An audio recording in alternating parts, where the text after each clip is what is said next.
Live from 5 News, this is breaking news. This afternoon, we're expecting new information from Arkansas State Police as they investigate the deadly attack at Devil's Den State Park. Yeah, welcome to 5 News Plus. Our team is, of course, all over this right now. There is a news conference that is scheduled for 2 o'clock today at the State Police headquarters in Little Rock, not in Lowell like it was last night at 9:30, but this time it'll be down in Little Rock. We'll, of course, bring that to you live. This all began last night with a post from a stylist at a salon that thought at the time had taken video or was cutting the hair of the suspect. We went out and visited with her earlier this morning. We're going to hear from her coming up here in just a few minutes and get an insight as to what she was going through last night, especially after she posted that video to her Facebook page. Yes, and of course, police now have confirmed that they did arrest him at that salon. Here's some of the latest information we have right now. We have the latest mugshot of 28-year-old Andrew McGann. As we know, he was arrested around 5 last night at that hair salon in Springdale. He's in the Washington County Jail without bond, facing 2 charges of capital murder. Now, right now, we're learning that he was most recently a teacher in Sand Springs, Oklahoma. He was actually set to start as a teacher at Springdale Public Schools this year. Our reporter Kayla Davis is gathering information right now from the neighborhood where McGann was living, new to the area. She's told us neighbors saw a police presence at his home for several hours last night. And we can tell you that when she visited the neighborhood, that there was a couple of folks that she was trying to interview. They would not go on camera. That he did live at the address there. Confirmed a huge police presence from 6 o'clock until 11 o'clock last night. And so what we're seeing here is the news video from the salon where the arrest was made last night. Here's what the stylist had to say after what happened last night. I just want to start off first by saying my condolences to the Brink family. My thoughts and prayers are with you all. I couldn't sleep last night thinking about them. And they'll always be in my heart to imagine those little girls. When I saw him, he looked pretty normal. Something did feel off about him. I noticed I was in the break room heating up my food for lunch, and I noticed a black car pulled up. The doors open, so I would see who would pull up. I came back up here. I noticed the guy just standing over here. As soon as I saw him, something fell off about him. He looked pretty scary. He didn't look like he was okay. He was very timid. He was always with his head down, long hair covering his face. But I didn't want to speak up yesterday after seeing the photos because anything can change from when those pictures were taken, and he looked to be a lot slimmer, but as soon as I saw the pictures, I'm like, that's him. He just looked slimmer. Like I said, he was on the run. He probably didn't eat or, took care of himself. He looked pretty confused. I don't know how to describe it. I saw him, his eyes just looked sunken. Pretty kind of like soulless is what I could describe. He didn't want anything cut from the top of his head. He wanted to hide his face. He just wanted a fade on the sides. He didn't really know what he wanted, so I kind of explained to him what kind of haircut would go well with him, with what he had. Yeah, he just didn't want to touch anything from the top. Well, I was about 5 minutes into the haircut when a man pulled up and asking about whose car that was outside, and that's when he would tell him, I believe this is your car. And he just stood quiet. I guess he felt kind of scared. Can you point it? As soon as I saw the stickers of, you know, the evidence and stuff, I knew something was wrong, and I asked if it was if it could be related to the Devil's Den incident, and they said it could have been. Yeah, it's been overwhelming. I've never been in a situation like this, so I just couldn't stop thinking about the little girls that saw his face. He's pretty scary, dark sunken eyes, but it feels like it's too much. I could only imagine the family, the Brink family, what they're going through. I saw the black car and I saw him. I'm like, okay, a couple things start checking out, but the way that he looked, it's what gave me the chills. Not reading his name? Yes, also with not wanting to write his name to sign in. I will say, just anyone take caution. You know, these people can be among us. I would never realize that you could have someone in your chair that has done these horrible things, and just, you know, really be on the lookout and keep an open mind, and, you know, just try and be safe. My goodness. All right. This is actually a surveillance video of McGann going into the salon. Yeah, to get his hair cut, which it's interesting that he went to get his hair cut during this time. We do know that he was about to start as a teacher at Springdale Schools, so maybe he was getting a haircut before orientation, which I think was today for teachers. Or, you know, like she said, trying to cover his face, maybe a disguise.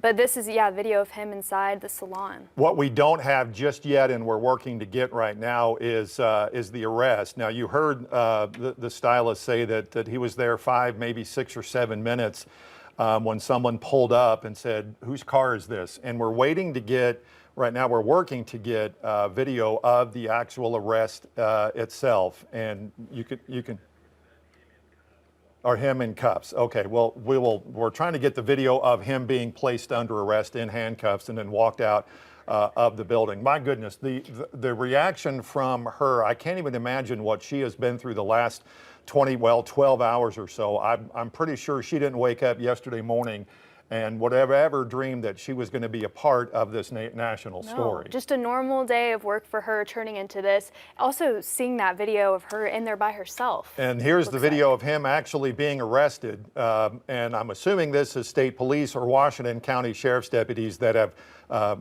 come into that salon and then put McGann under arrest. And he'll be you'll see him being taken out. Of course, doesn't show a lot of emotion here, doesn't show a lot of no resistance at all.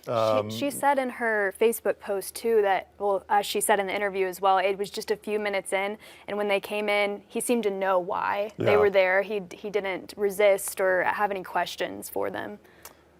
We're going to work on getting some more of this video as well. We're also trying to get some video as well of him going into the Washington County Jail, being the intake in the Washington County Jail. Let's talk about, if we can. I'm sorry.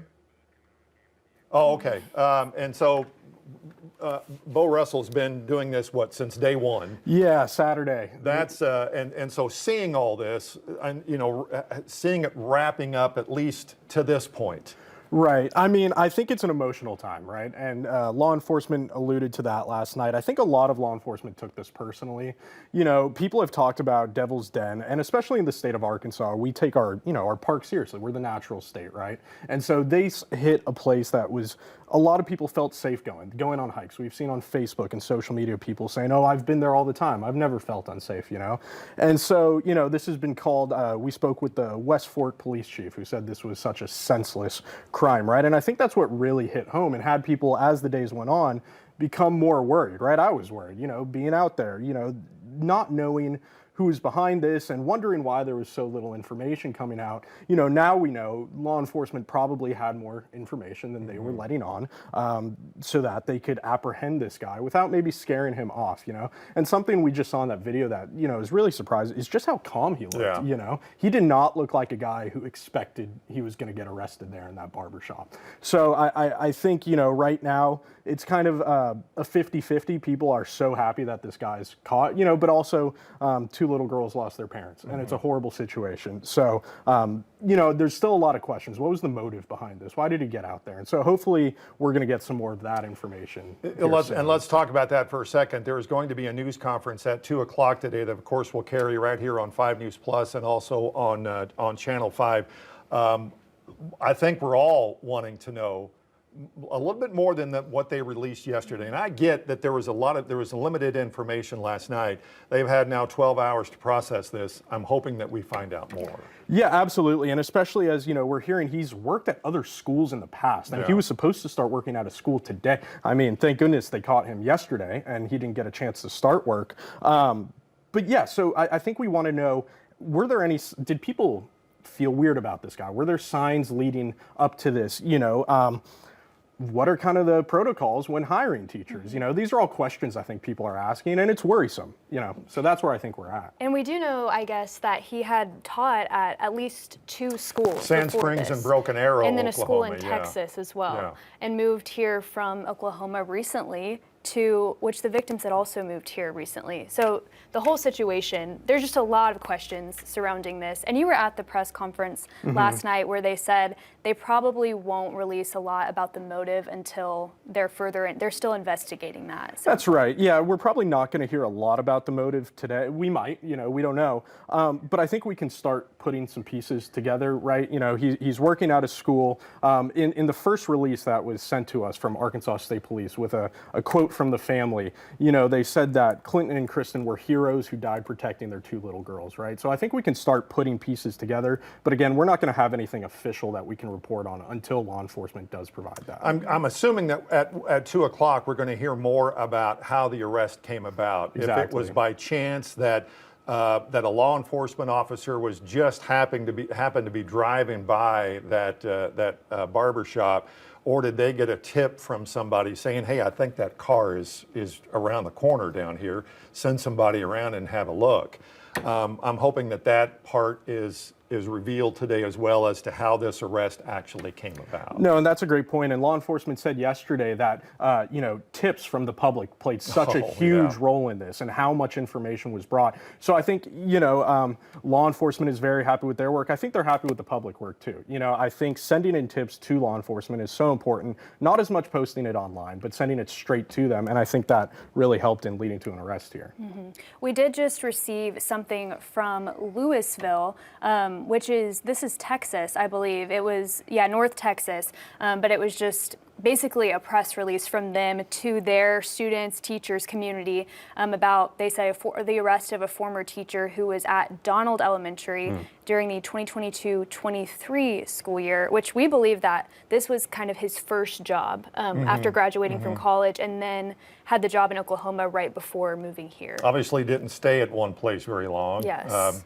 Maybe at the most a year, maybe 2 years at one of these places, or a year, maybe even less than that. So. Yeah. In the Springdale School District also, it's important to note that he had no contact with, thankfully, students or anyone in the school community. But again, I think today would have been the day when the teachers get together for Springdale. Yeah. So it's interesting that he would have been there if he hadn't been arrested yesterday. Yeah. All right, Bo, don't go anywhere. We'll probably come back to you in just a little bit. We do want to hear more about McGann's past. 5 News reporter Emily Moss has spent the day looking into his past. McGann is a teacher who has licenses in Texas, Oklahoma, and Arkansas. CBS News has confirmed he was most recently a teacher in Sand Springs, Oklahoma, and he was set to start at Springdale Public Schools this year, which just starts in a few weeks. The 28-year-old just moved to the area. His licenses are for elementary and middle school, and he's taught math, science, writing, and general education in the past. The Springdale superintendent sent a statement to the newsroom confirming that McGann was hired to work there this year. However, he also confirms that McGann has had no contact with families or students this year so far. We have not learned any new information for what McGann's motive could have been, or if he has any connection to the Brink family. During the state's press conference, Arkansas State Police called McGann a monster and got visibly emotional. Because of their hard work and investigative skill, we were able to take a monster off the streets and bring relief to Clinton and Kristen's precious girls. Some new information today. CBS News also confirming during McGann's first year of teaching in Flower Mound, Texas, he was put on administrative leave for an investigation into his professionalism. The district says he resigned from that position. We also know that McGann taught at Broken Arrow Public Schools for the 2023-2024 school year. Back to you. All right, Emily, thanks. Again, just some scary moments when you think how close he became or close he came to starting a job at the Springdale School District. And that he felt confident enough, again, walking around, going just in public places like this as well. All right, McGann is accused of killing 41-year-old Kristen Brink and 43-year-old Clinton Brink. The couple, as we all know, hiking on that trail at Devil's Den with their 2 daughters. Now, the children, thankfully, were not physically hurt. You heard Colonel Mike Hager last night becoming emotional when he was talking about the 2 daughters that survived that attack. We also learned the family had recently moved to Prairie Grove. Clinton had been transferred from South Dakota. He actually was supposed to start on Monday of this week at his new job in Fayetteville for Highland Dairy. Yeah, delivering milk around the area. Right. Yeah. Well, a verified GoFundMe has raised more than $37,000 for the family. That number's gone way up even since yesterday. Yes. The family member who started the fundraiser says, quote, "We are kindly asking if you can please help us raise funds to lay Clinton and Kristen to rest and to help their 2 little girls with whatever they may need. And whatever you can donate will be greatly appreciated by their entire family as they navigate the grief, devastation, and shock of the tragedy." Now, you can find a link to this GoFundMe on our website, 5newsonline.com. So again, what we hope to learn today with this news conference at 2 o'clock, and again, we'll have it here on 5 News Plus and on Channel 5 and our website as well. I hope to learn more about the part of the investigation that led to the arrest last night. If there is going to be a motive, they said last night there probably won't be for a while, but maybe they could have a motive today.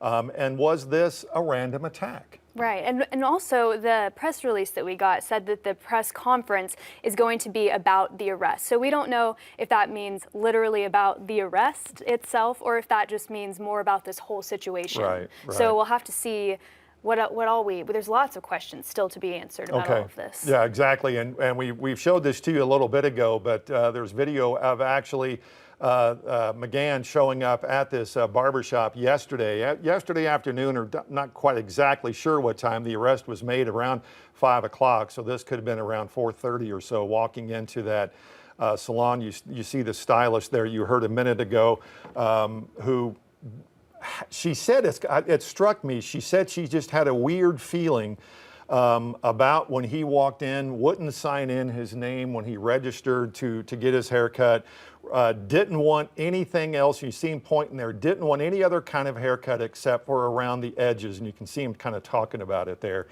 And that was it. He was calm, he was collected, he was cool, really didn't give her any indication that he was on the run for committing a crime. And then not too long after, this is the scene of when deputies arrived to place McGann under arrest inside the salon there in Springdale, and they lead him out. We're working on getting the video of him being let out, and also video of him being processed in the Washington County Jail. And again, strikes me how calm and collected he is. Didn't put up any resistance, didn't look like he says hardly anything here, and pretty much walks out with the deputies. Yeah, and as I mentioned, it strikes me how quiet and empty it looks in there, and how she must have felt. Looks like she was the only person in that room with him, and then the police come in. I mean, again, it's just not the place probably that anyone would have expected they would catch the suspect would be at a salon in Springdale. Well, you would think on something like this that he would have fled the scene and not made himself present in this area. But I also think that since he was just now being hired at Springdale, and if they were supposed to start today, he didn't want to strike up any suspicion by not showing up to work on his first day. Turns out somebody saw him, somebody saw the car parked out in front of that salon. It was either a law enforcement officer or someone who said, you know what, that looks really familiar, or that looks like that's the suspect's car. Maybe I need to call police. And it wasn't long after that there was this swarm of officers at this salon. And a few minutes later, McGann is under arrest. Yeah, and Arkansas State Police last night, one of the main things that they talked about was the lack of information that they provided, and how a lot of times when they're doing investigations like this, they intentionally release certain things, holding back a lot because they don't want the suspect to realize that they're onto them and go into hiding. And as we've talked about, clearly he was not going into hiding. So that must have worked. I guess. Well, and it's just also one of those that you know, any kind of an investigation like this, and I've been doing this for so long that no police department has ever come out and says, here's what we have, right. Here's everything we have. And it's obviously you can't do that. And at the same time, I think in this situation, with where this crime took place, in broad daylight, with a whole lot of people around, there was this questioning of, are we safe to go to the park? Are we safe to go hiking anywhere? Are we safe to walk any trails right now? And not having that information provided, I think, was just a little bit a reason why just maybe folks were getting a little on edge about, all right, what are we supposed to be doing now? We need to hear from you. Tell us it's okay to go out. It's okay to go hike. It's okay to have a picnic. It's okay to go fishing or something. Mm-hmm. And I think that was part of a little bit of frustration on folks' mind that they weren't being told any of that. Well, now we know why. Now we know that they didn't want to release. They probably had all kinds of pictures. They put out that about the wanting pictures and video. If you were along that, I bet they got a bunch of pictures. Oh, yeah, thousands and did not want to put any of that out to lead him on or to let him know that they were on to him. And so we heard from those investigators last night, and let's go ahead and take a listen back to what they said last night.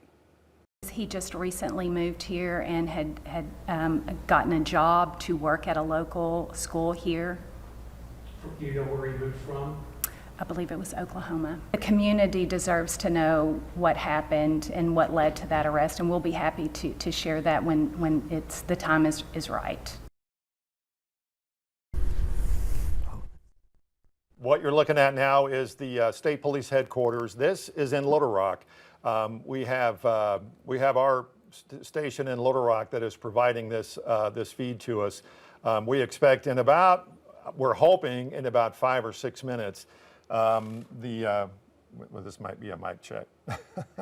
He's checking he's doing a mic check. Live TV at its best right here, folks. And so what we're looking at here is the podium again that will have, I'm assuming, Colonel Mike Hager and some other folks with state police. And maybe some other law enforcement agencies that were in part of it. And that's the other thing we heard last night. The governor, when she was in Lowell last night, was praising not only state police, local law enforcement, game and fish, state parks department. We heard how they all teamed together and came together for this, spending a lot of hours. I think one of them said there's a lot of guys with, scruffy beards and haven't eaten in a long time. Yeah, so that's the one thing about this. This is an amazing coordinated effort into finding this suspect in a double murder that really has become now a worldwide story. Oh yes, it's lots of national attention and people from all over the world talking about this. And again, we don't know exactly what answers we're going to get from this press conference. Some of the questions we still have unanswered are that we know we aren't going to get the answer to very soon are, again, the motive. The cause of death hasn't even been confirmed by police yet. Yeah, I was just looking at email just to see if we'd gotten anything from state police. They sent out an email yesterday notifying us of the news conference with some information, and I was thinking they may send something out, but we may just have to wait and see what they say at 2 o'clock this afternoon, here in about 5 minutes or so. So what we're waiting for, news conference, 2 o'clock in Little Rock, State Police Headquarters, assuming Colonel Mike Hager will be there along with other law enforcement agencies that will be conducting this news conference and giving us what they say is new information about the arrest. We have seen a couple of mugshots that have been released from Washington County when he was arrested last night and booked into the county jail. We are actually working to get that video of him being brought in and processed at the Washington County jail. Hopefully have that for you this afternoon on your 5 News First at 4. And we have all of our reporters working on this. We have different angles. Kayla Davis in the neighborhood where he lived. You heard from the stylist there at the salon who actually pretty much tipped off and got this whole thing started about him being at her place. We're going to hear more from her. This is the intake. This is the video intake. we were waiting Okay. on. Yeah, a little hard you to can see. see it, him walking in the blue shirt. And this is at Washington County Jail. Washington County Jail. He's in the blue shirt there. This is obviously a camera that is above and it shows the entire room, but you can see him there at the bottom right-hand side being searched, still with handcuffs, wearing the shirt that he was wearing at the salon. This was probably, I don't know, just a few minutes after his arrest, and he was led off from the salon to the Washington County Jail. We have been told that he is still in the jail. He is not obviously being released because there's no bond set in this case, and I believe he is going to be his first court appearance tomorrow, if I'm not Yes, mistaken. tomorrow morning. Early tomorrow tomorrow morning. Okay. So we will be there, of course. Oh, we'll yeah. have more updates from that as well. Still a lot to learn about his background. It's very interesting. I think another thing that's shocking is that he was a teacher. That there's just a lot more to learn about all of this, where he was from, where he had worked. I'm hearing that we have some new information I'm right looking now. at my email right now to see if I can see it. It may not have. Okay, it's in Teams. Okay. Okay, stand by with, here we go. This is the preliminary report from the police department. The hearing is at 8:30 tomorrow 8:30. morning. Let's see, they got a call, they got a night, let's see, no, that was on Saturday. They were able to identify the suspect vehicle as a Kia Stinger, and then on the 30th, police continued their investigation, able to locate the suspect vehicle at a barbershop in Springdale at 4:58 yesterday. They went into the barbershop, identified themselves, made a general inquiry as to the ownership of the vehicle parked in the barbershop's lot. Individual who was getting a haircut, later identified as the defendant, McGann, indicated that he was the owner of the vehicle. Investigators then noticed, in speaking with McGann, that there were several cuts on his hands. He was detained. He was provided consent to investigate. He did provide consent to investigators to enter into his vehicle and then get his identification. When they got into the vehicle, a substance appeared to be blood was observed inside the vehicle. And because of the significant blood found leaving the crime scene and the wounds on his hands, plus the blood located inside the vehicle, investigators seized and then transported McGann's car to the state police headquarters, and that's when he was arrested. Okay. Okay, if you're on 5 Plus, stand by with us for a second because we're about to go on Channel 5. So we're going to sit here for a second until we go on to Channel 5.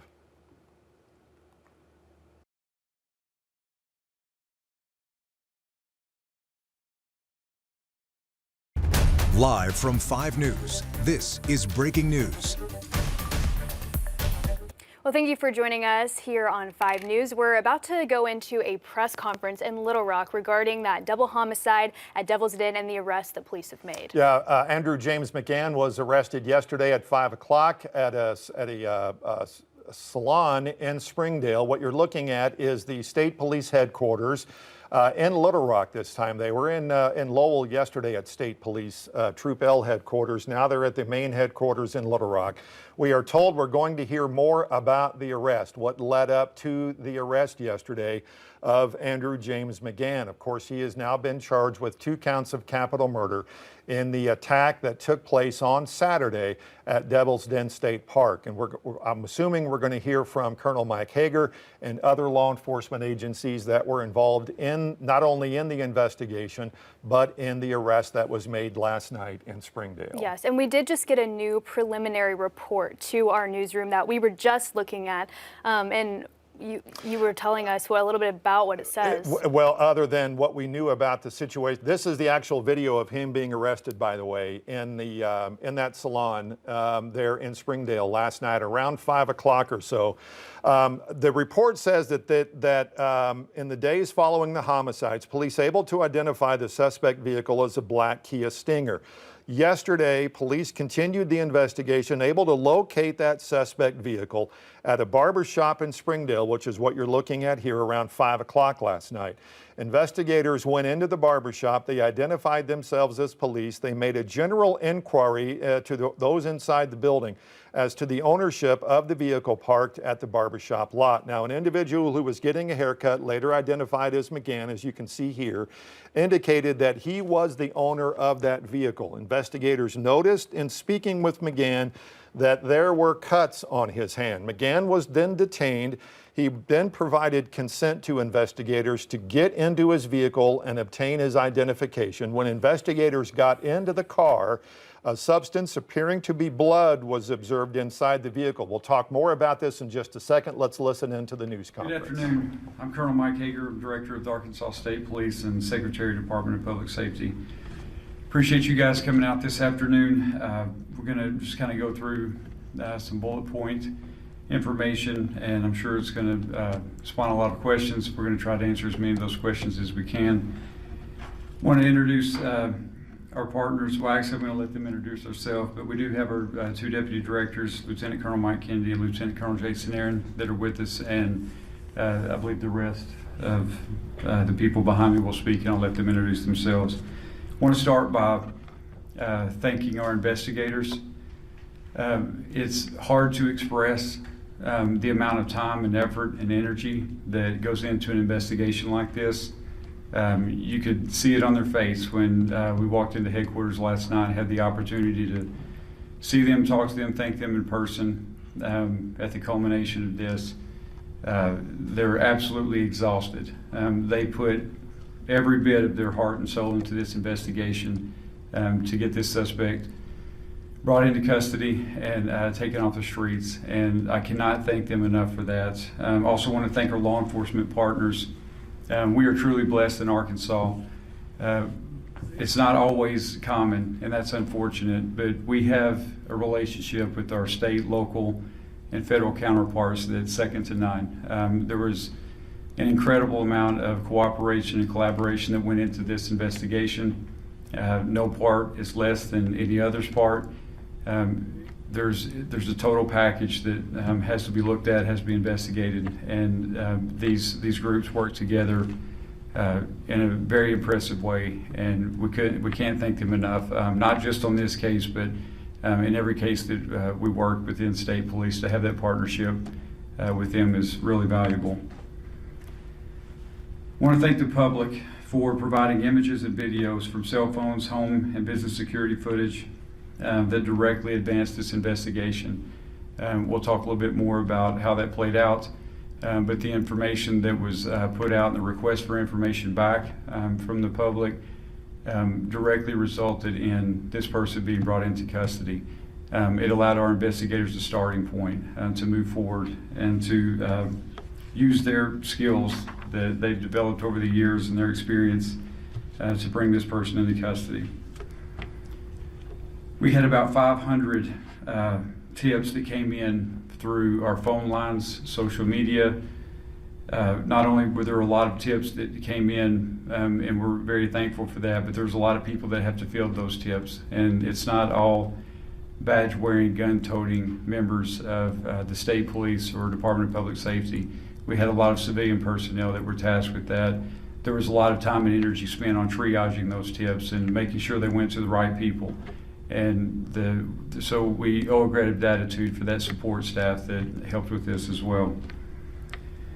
Although everyone is innocent until proven guilty, we did confirm this morning that our suspect's DNA has been a positive match to the DNA that we suspected to belong to our suspect at the scene. During an interview with investigators, the suspect indicated that he did commit these murders. We executed a search warrant at his residence. There were articles found there that are consistent with being involved in this particular crime, and I will let Major Rhodes speak more of that or more to those details. We do believe he acted alone. We have absolutely no reason to believe that there is anyone else involved, and we do not anticipate any future arrest or any other arrest beyond this suspect. I'm going to go ahead and pass off to Major Stacy Rhodes. She can walk through a little bit more of the information, and I'll return to the podium and we'll answer any questions we can. Thanks. Well, good afternoon. As he indicated, I'm Major Stacy Rhodes. I oversee the Criminal Investigation Division for the State Police. And I kind of want to walk you through how we initiated and progressed through our investigation. So, as you all know, we responded to a call for service at the state parks. Two young children were found and indicated that something had happened to their parents on the trail. That initial information that came from the kids gave us our first starting point, which was a description of a suspect. There was another witness at the park that we encountered that gave us additional information about the suspect and a particular vehicle that he was seen leaving the park. With that, we took the information, completed and let me kind of, we'll start there. So from there, we had a pretty good description of our suspect. We did our initial release. Other witnesses came forward that were on the trail during the time that the murders occurred that did not see the murders, but brought forth video footage, photographs that they had taken on their day trip to the park. From that, we obtained a photo. We interviewed witnesses and were able to compile a composite sketch of what we believed our suspect looked like. With that, we received dozens and dozens of tips. With the initial vehicle information that we received, it being a black sedan, one of the initial descriptions was that it was sporty. From that, we received well over 5 or 6, maybe close to 10 videos of this particular car from homes and businesses along the routes in and out of the park. So we were able to ascertain a pretty good description of this vehicle. So with that vehicle information, that became critical in identifying our suspect. So with the photos or the tips that came in with the composite and the photo, as the Colonel said, we received over 500 tips. And initially we were using the names and information to come out to compare with, did they have black vehicles? Did they meet a certain criteria of vehicles? But as we began to hone in on the vehicle, it became clear that it was a Kia Stinger. And we used that information to vet various owners. And our suspect was identified, and with that we sought him out and we located him at a local barber shop there in Springdale. We took him into custody, and with that we spoke to him, and he made statements indicating that he had committed these heinous acts. And our job didn't stop there. We executed a search warrant on his house and also on the vehicle. We are still waiting a lot of testing at the crime lab. But as the Colonel said, DNA that was recovered at the initial crime scene matched his DNA that we pulled last night. Colonel, or I'm sorry.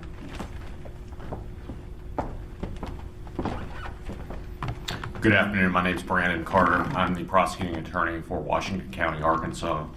The first thing I want to say here today is that my thoughts are with the Brinks family. There are 3 girls who tragically lost their parents in this case. And although today is a good day for law enforcement, there's a shadow over it because of the tragedy that occurred on Saturday. I want to commend the state police for the work they did in this case. I couldn't be more proud to be an Arkansan today. I couldn't be more proud to be a resident of Northwest Arkansas right now, and I'm confident and satisfied with the work that law enforcement did in this case. Especially, I want to note the cooperation I saw between local agencies in this case. I could name them all off, but I have a list here of 7 to 9 agencies that worked hand in hand to quickly solve this crime, and I commend every law enforcement officer that worked on this case. I also commend any member of the public that provided us information that led to the solving of this crime. I want the public to know that they're safe.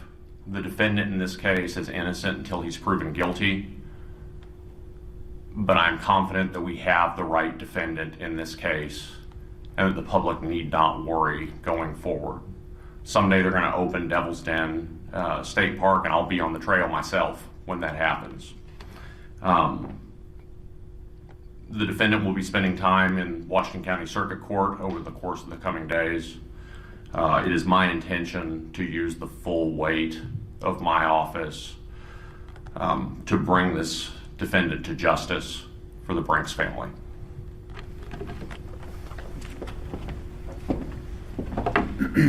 Before we open for questions, just want to touch real briefly on something that gets lost in this sometimes, and that's the family story. We've spoken to the family quite a few times over the last several days, and what we heard consistently is what a loving mother and father they were, loving husband and wife that they were towards each other. They absolutely protected those girls to their fullest extent, to the point that it cost them their lives. We're in awe of this mom and dad. We're also in awe of these girls. The information that they were able to provide to start us down this path, to be able to make this arrest, it all started with those 2 little girls. It's incredible. We also don't want to forget that there was a 3rd sister. Thankfully, she was not with the family on the trail that day, but she suffered just as tragic of a loss, and we need to keep that in mind.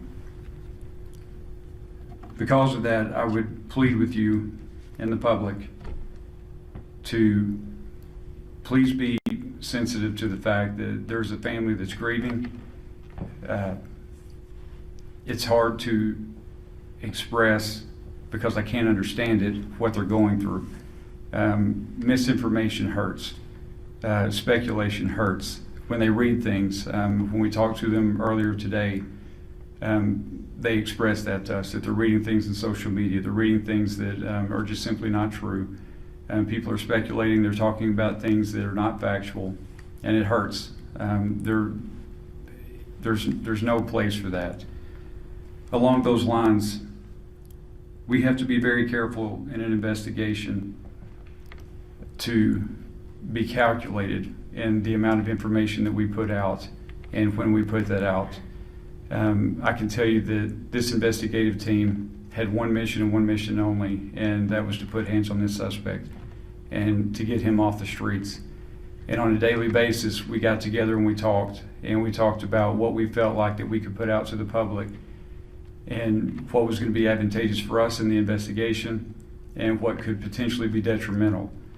One thing that we did not want to do is put information out that was going to take attention away from someone that we needed to look at. You have to remember all the information that we're working off of started with 2 little girls that witnessed the most horrific thing that you could ever imagine. That was the base of everything that we had. So we had to be careful about relying solely on that information. We had to collaborate that. We're also working in an environment that is half a mile into the woods. So by the time that we get the information from these little girls, and then we collaborate that with members from the public, they can talk, or they can, give us further information based on the suspect description and things like that, and then that leads us to a vehicle, and then that leads us somewhere else. This is not an episode of CSI, and it's not going to be wrapped up in a 1-hour episode. It takes hours and hours to develop that information, corroborate that information, and know that it's good information, and know that it's something that we can put out.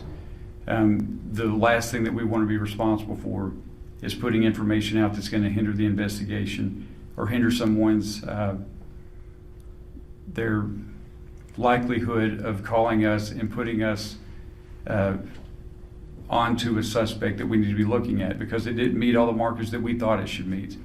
So I hope you can be understanding of that, and I hope as we move forward from here that the speculation and a lot of the talk and a lot of the chatter, especially on social media, that people will be very sensitive to that. This family's been through enough, and they don't deserve to be victimized any further than they already are. And with that, I'll open it up for questions. Colonel? Yes. Can you elaborate more on what was the reason behind this? What was the motive for this? Was this random, or what happened there? And what was the cause of death? How were they killed? As far as the motive is concerned, it's part of the investigation. It's two parts. The first part of the investigation is always going to be to identify and apprehend the suspect. The second part of the investigation is a lot of the whys and a lot of the details. That's still a part of the investigation. I can tell you that we have no reason to believe that there was any known association between our suspect and our victims. There's nothing to indicate that at all. It appears to be a completely random event. As far as the weapon that was used, it was a knife. Our victims died by stab wounds. Yes, ma'am. Thanks, Colonel. We've spoken to a few parents from students who he was their teacher in different states, and they all kind of gave the synopsis of perhaps he was a predator. Their children felt like he preyed on younger age girls during his time teaching in those states. We were wondering, have you been exploring any connections to the crimes that McGann may have been connected with, and any indication that this was his first time committing this? Was he after those girls? Were those his target? From what we know right now, we have no indication to suggest that the girls were his target. This was his first time, but he just went to that park that one time that day. I heard potentially somebody suspicious could have been there the weekend before. Was he just that first time at the park, or do you think he was laying out and calculating? Honestly, that would be pure speculation on my part. Now that we have our suspect in custody, there's going to be a part of the investigation that's going to go back, and they're going to look at timelines, and they're going to look at kind of his movements leading up to that. And hopefully that will give us all a better picture of why he did this, how long he had planned this, things like that. But right now, that's all part of the investigation. It would simply be speculation on our part. I believe he was injured as well. Can you elaborate on that? During the attacks? Yes, he was injured. I do not know the specifics of those injuries. I do know that his injuries resulted in blood loss, and it was that blood loss that allowed us to establish a DNA profile to begin with, and it was that DNA profile that was matched today against our suspect. I would assume that's any loving parent trying to do whatever they could to protect their loved ones. Absolutely. I would say you're correct. Yes, ma'am. You mentioned some articles found in the house. What was found? Stacey. So if you'll remember the photo that was of the back of our suspect, we did find items that were consistent with what was seen in that photograph. Was the weapon there? Well, we don't know that it's the weapon, but we did collect some knives from the residence. We won't know until we test it, obviously. The arrest itself, did he resist? Was he easygoing? What did that look like? No, he was completely cooperative. Can you speak on the terrain, the area that the victims were found in regards to the girls getting to safety to get help?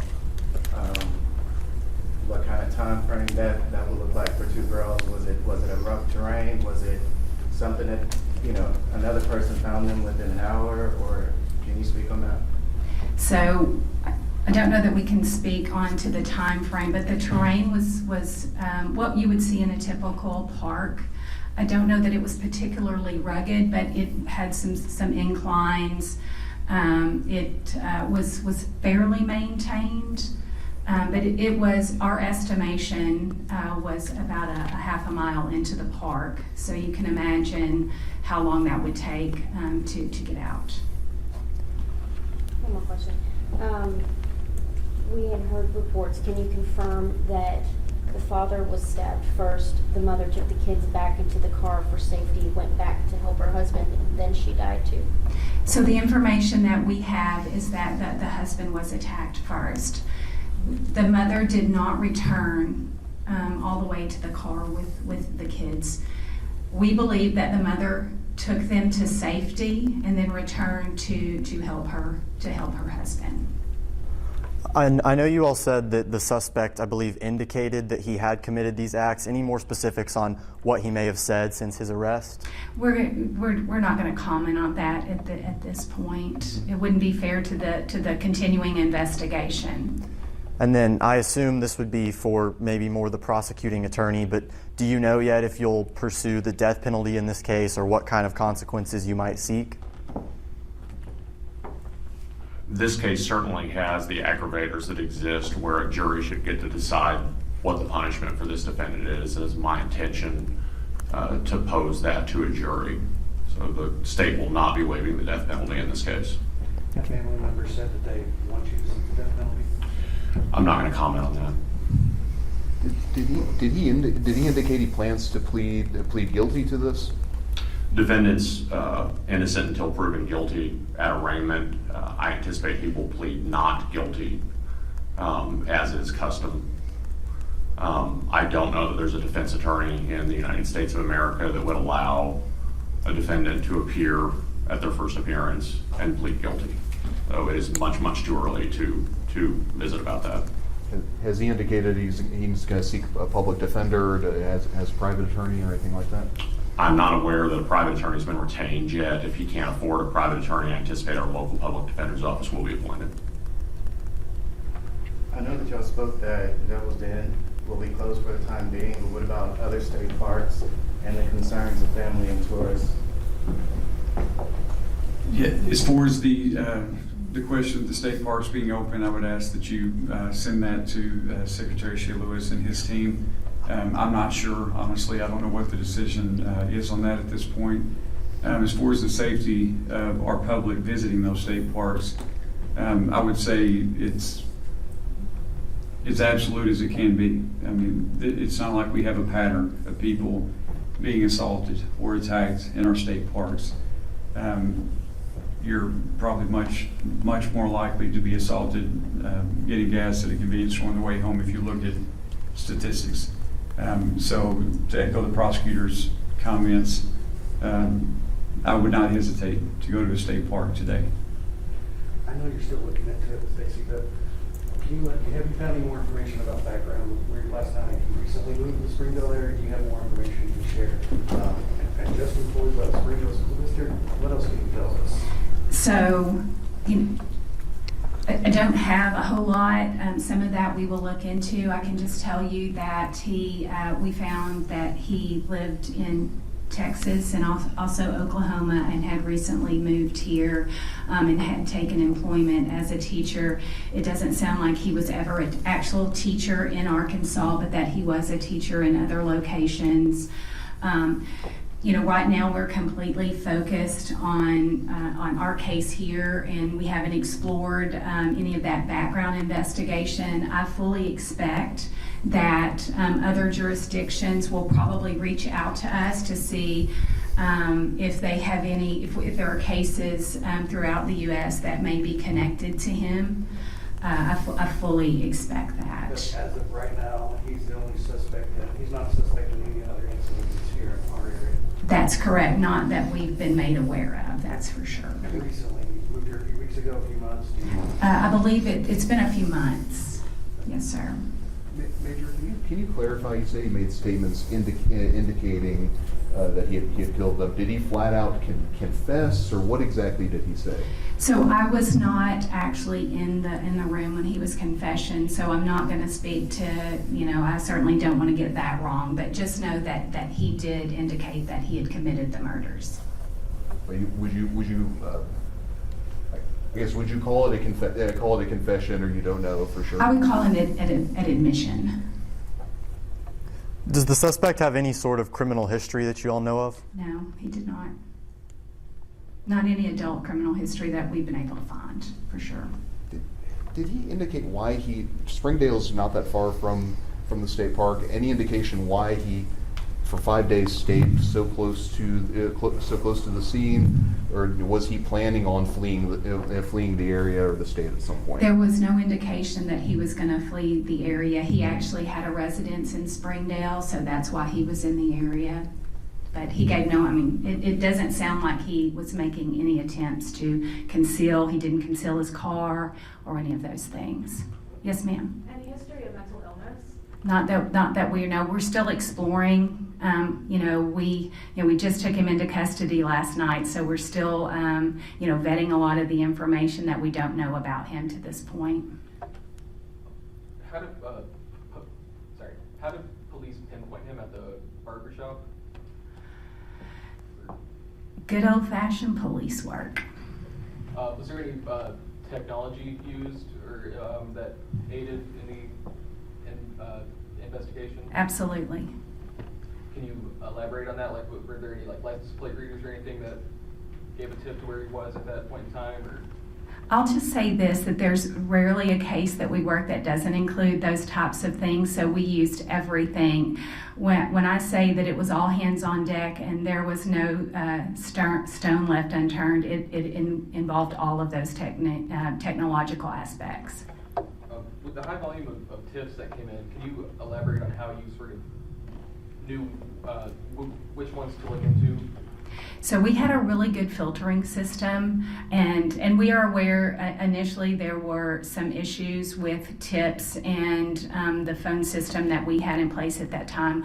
Once we implemented the tips line, we had a team around the clock filtering through those, and we had a pretty good matrix of the ones that we would push to the top and the ones that we would term a lower priority.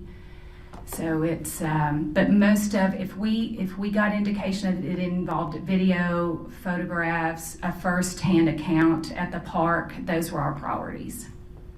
And I understand that every case is different, but you, for many years, investigated the worst crimes. Is this typical? A random crime like this, and a person goes back and gets a haircut in the same car? Nothing about this case is what I would call conventional. In my 27 years that I've been with the state police, this is probably one of the most heinous that we've had, especially the aspect of just how random it was.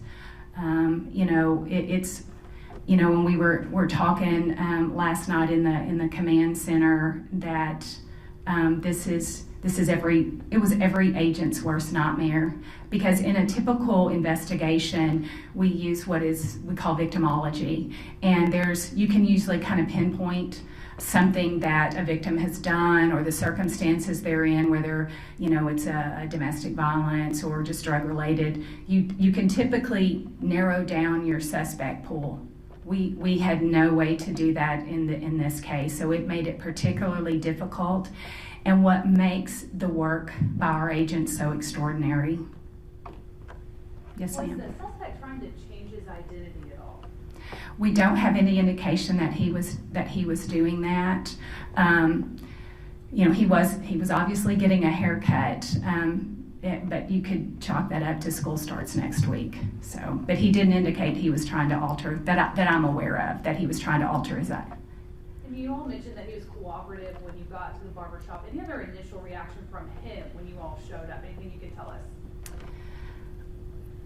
That's probably best that I not discuss that so early in the investigation to this point.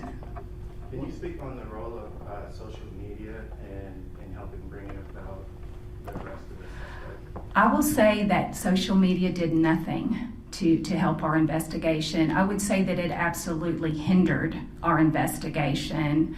As you heard the Colonel mention, the hurt and the just the emotional toil that social media gave to that family. It's so easy to be that keyboard warrior and question everything that law enforcement is doing. And I would just simply say that let us do our job. If you've got a tip, give it to us. Don't spread it on social media unless you're an expert. And if you're an expert, you're probably not on social media. One of the first details that you'll put out about the car was there was tape covering the license plate.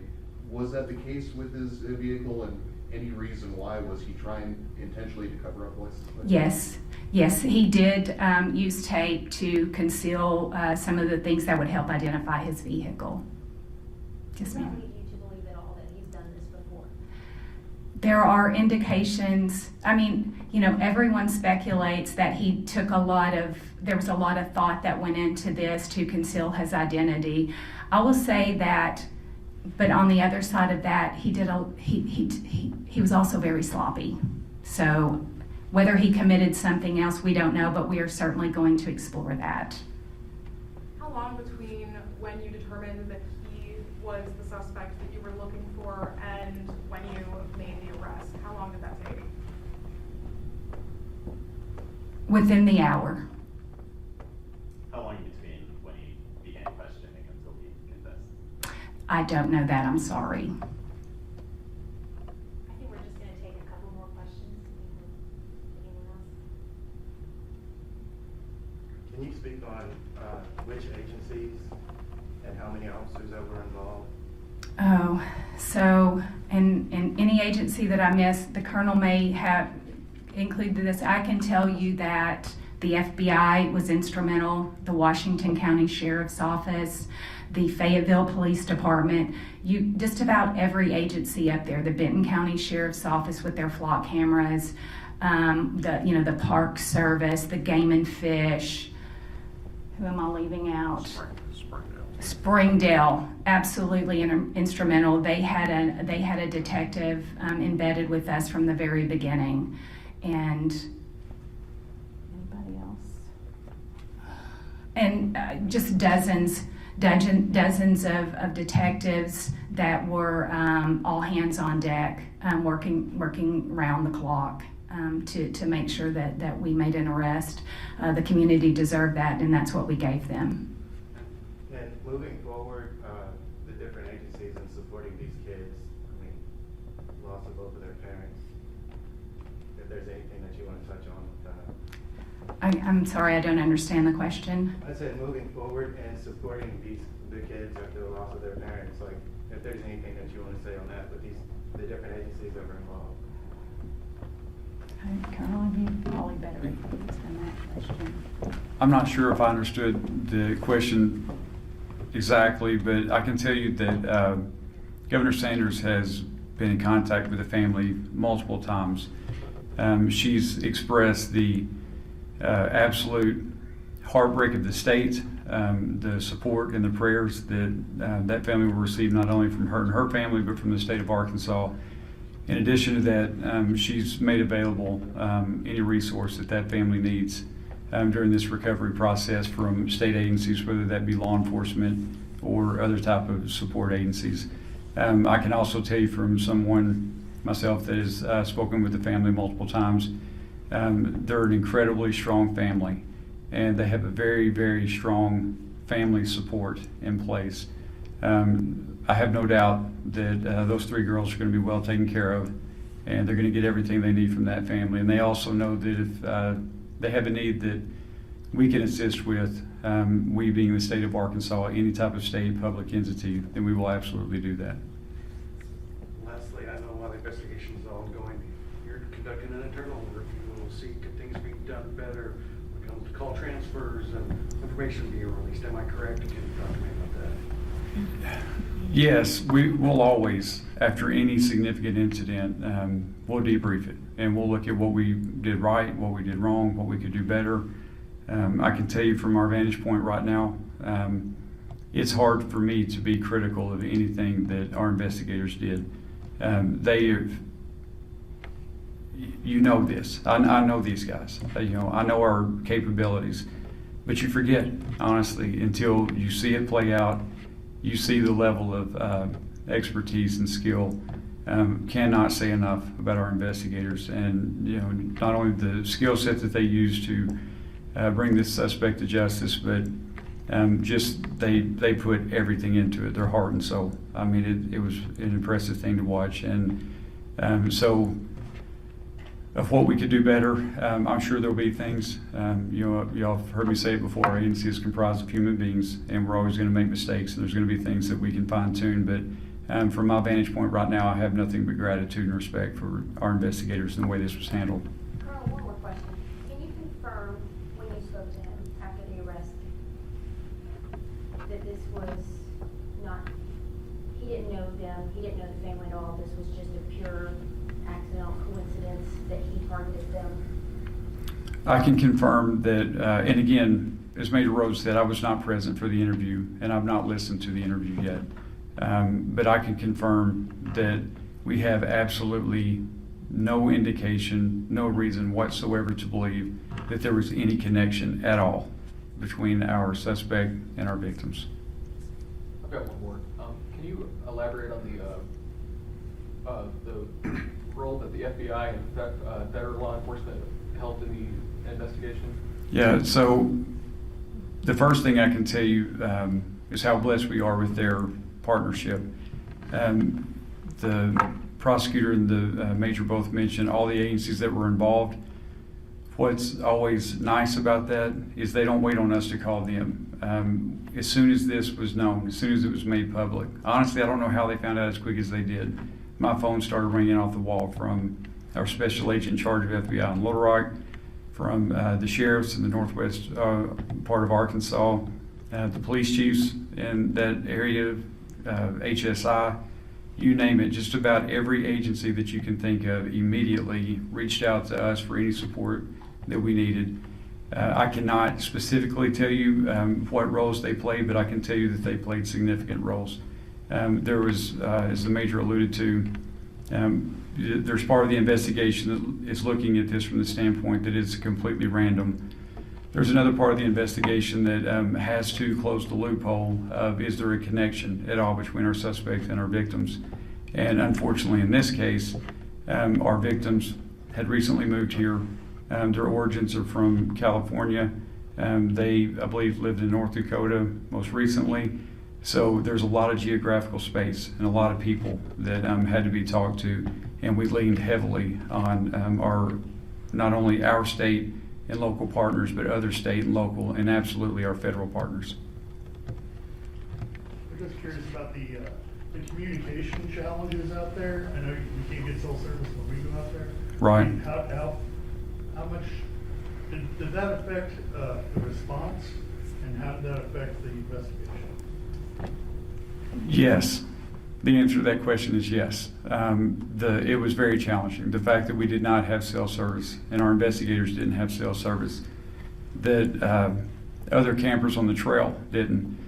So, again, it kind of goes back to the type of information that was coming in, the amount of information that was coming in, and the time lapse of the information that was coming in. It all factored in. To say this is an unusual crime scene, unusual crime in just about every aspect, it was extremely challenging. And all of those things came into play, from lack of cell service to the terrain itself. I think one more, and then we're going to wrap up. Yes, ma'am. Are the kids enrolled in anywhere near the school that he was going to check? I don't know the answer to that. I know the kids are with the family right now, but I don't know the answer to that. Okay, thank you very much. All right, you've been listening for the last 40 minutes or so, an update on the arrest of Andrew James McGann, the suspect involved in the double murder that took place at Devil's Den State Park last Saturday. And just to recap, and I think what was lost in all this because it was announced such a long time ago, that he actually has, once he was arrested there at that beauty show, the salon, then he was taken to the Washington County Jail, that he confessed to stabbing the 2 victims. Now, Major Rhodes said it was not really it was more of a confession than it was than anything else that he admitted.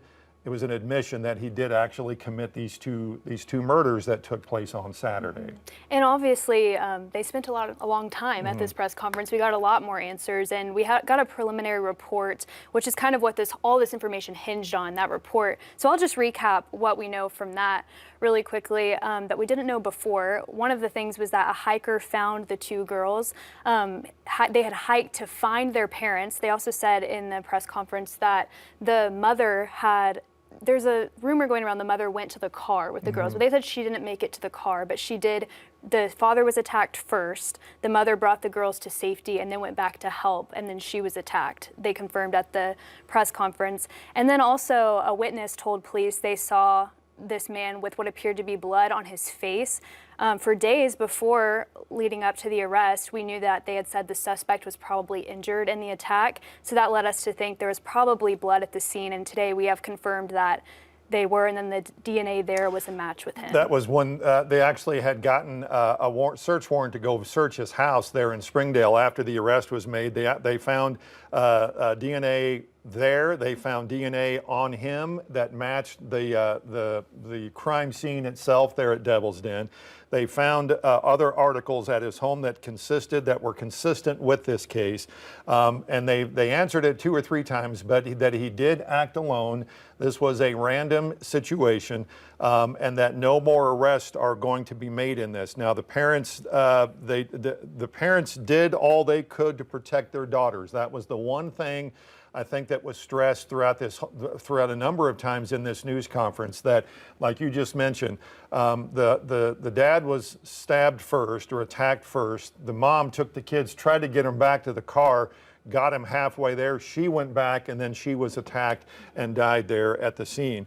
Just a lot of new information about this, and there was some information that they cannot release just yet, other than any kind of criminal history, or if there is any history of mental illness. That is also a part of this ongoing investigation that may take some days before we know the answer to that question. Yes, definitely. And we can go ahead and bring in Bo Russell right now as well. He's been following this since the beginning. If we can go ahead and bring him in. He's here with us off camera. There we go. Now we're moving. But Bo, you were the first on the scene. You've been following this since the beginning. What are kind of your takeaways after listening to this? Sure. Well, hearing all this, the press conference, the new release we just got, the police report, it's kind of putting the pieces of the puzzle together. You know, when I arrived there at about 4 o'clock, 4:30 that Saturday, there was law enforcement everywhere, but they weren't in too much of a hurry, right? And now we're learning that they had pretty good information that he had left the scene, right? And so that kind of fills in that part of the picture of, well, why weren't campers told to leave, right? They were pretty certain this guy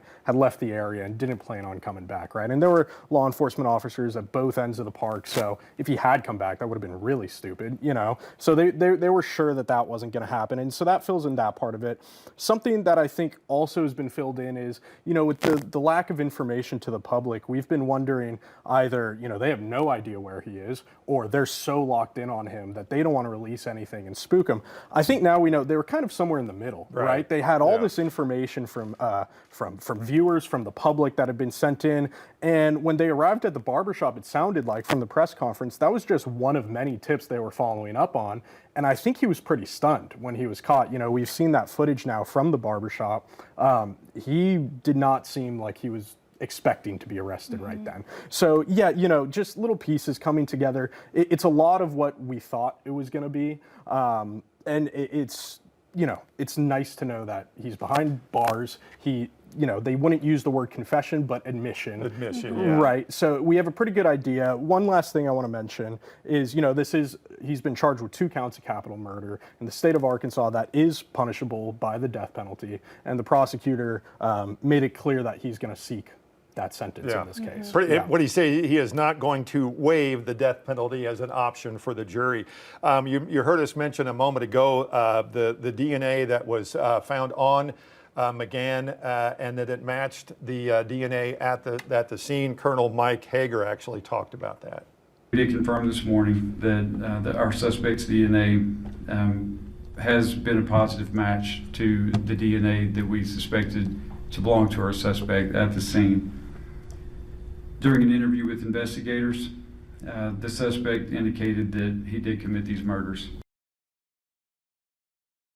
And again, that was at the beginning of the news conference, and I think you and I looked at each other and said, oh my goodness, he has confessed to this, or at least he has admitted to this after he was arrested yesterday at that salon just before 5 o'clock yesterday. You did hear from Brandon Carter, Washington County prosecutor, commending state police, other law enforcement agencies as well, and he really wanted to stress, and it's one of the things we had talked about before the newscast started, the public is safe.